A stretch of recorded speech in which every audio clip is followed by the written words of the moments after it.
Assalamualaikum warahmatullahi wabarakatuh. Selamat malam semuanya. Kami dari kelompok 12 akan mempresentasikan atau akan menjelaskan tentang CPM atau Capital Asset Freezing Model dan APT atau Arbitrage Freezing Theory. Di sini izin memperkenalkan diri, saya sebagai moderator sekaligus pembaca materi dan teman saya Noval Ferdiansah. Sebelumnya saya Noval Helmi sebagai moderator sekaligus pembaca materi dan teman saya Noval Ferdiansah sebagai pembaca materi. Langsung pada intinya, di sini saya akan menjelaskan tentang CPM. Apa itu CPM?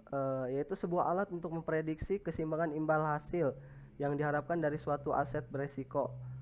Model CPM ini diperkenalkan oleh Traynor, Sharpe, dan Lintner.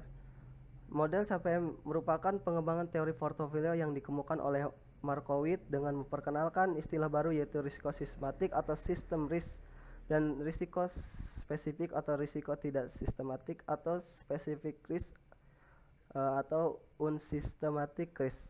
Pada tahun 1990, William Sharpe memperoleh Nobel Ekonomi atas teori pembentukan harga aset keuangan yang kemudian disebut Capital Asset Freezing Model atau yang kita kenal itu CPM.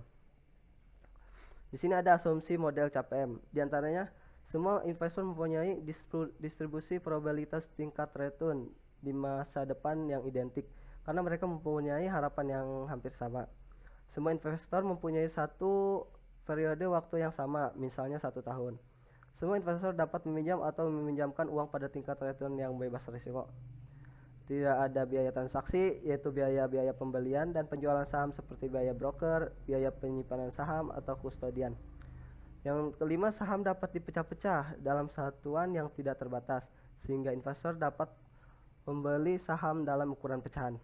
Tidak ada pajak pendapatan pribadi, sehingga bagi investor tidak masalah apakah pendapatan return dapat bentuk dividen atau capital gain.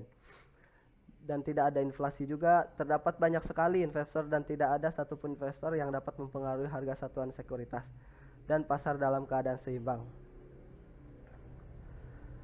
Di sini yaitu kegunaan CPM, diantaranya menggambar hubungan risiko tiap aset.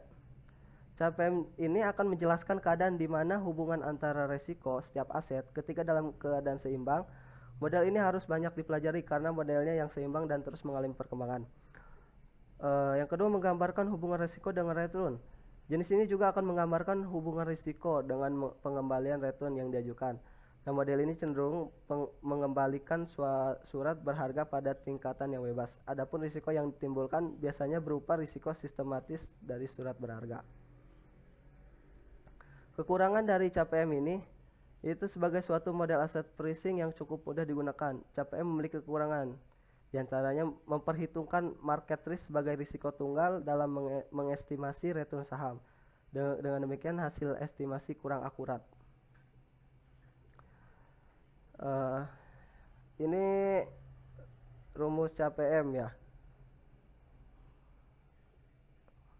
CPM tingkat pengembalian bebas risiko ditambah beta tingkat pengembalian pasar dikurang tingkat pengembalian bebas risiko. Dan ini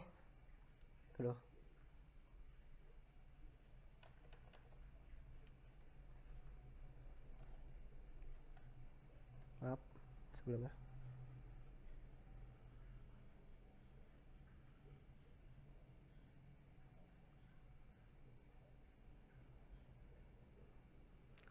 Ini keterangan dari rumus CPM.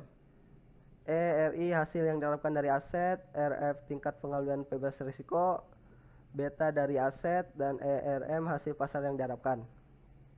Nah, selanjutnya akan untuk APT akan dijelaskan oleh teman saya yaitu Noval Ferdiansah. Waktu dan tempat dipersilakan.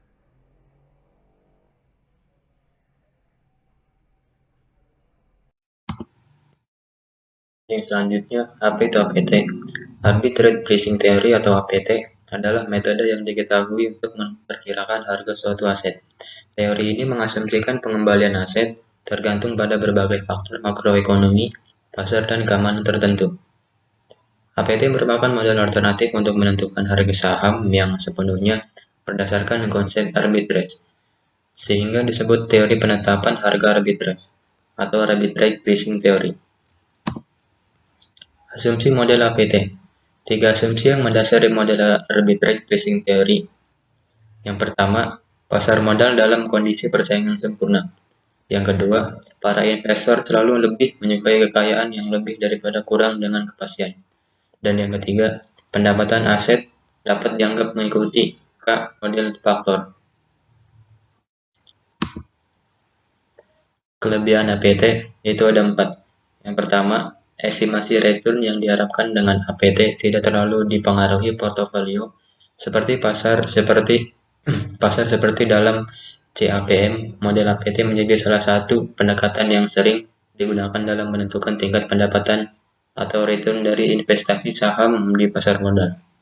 Yang kedua, APT didasari oleh pandangan bahwa return yang diharapkan dari suatu sekuritas bisa dipengaruhi oleh beberapa sumber risiko lainnya. Dalam kurung tidak hanya diukur dengan beta.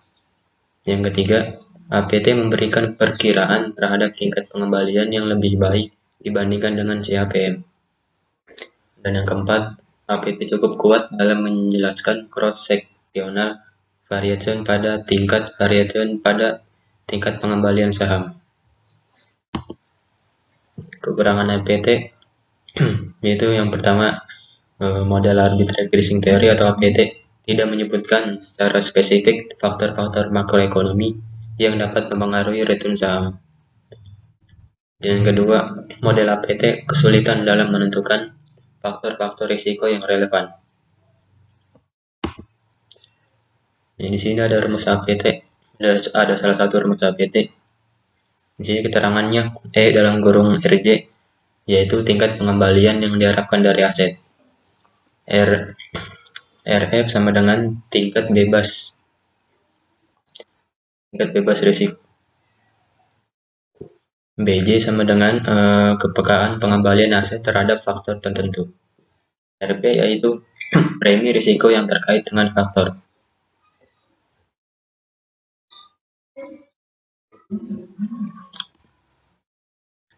Perbandingan CAPM dan APT.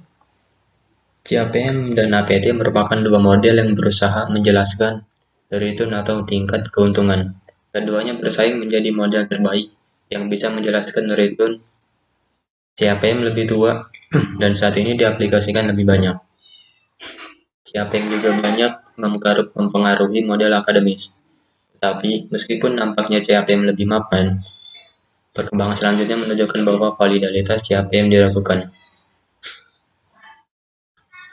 Pengujian empiris terbaru dan juga kritik lainnya mempertanyakan validitas CAPM. Validitas CAPM dengan demikian masih merupakan kontroversi. Model APT masih relatif baru. Pengujian empiris dan pengembangannya masih dalam tahap awal, karena itu APT belum bisa menggantikan posisi CAPM. Baik, sekian dari presentasi dari kami. Kurang lebihnya mohon maaf. Wassalamualaikum warahmatullahi wabarakatuh.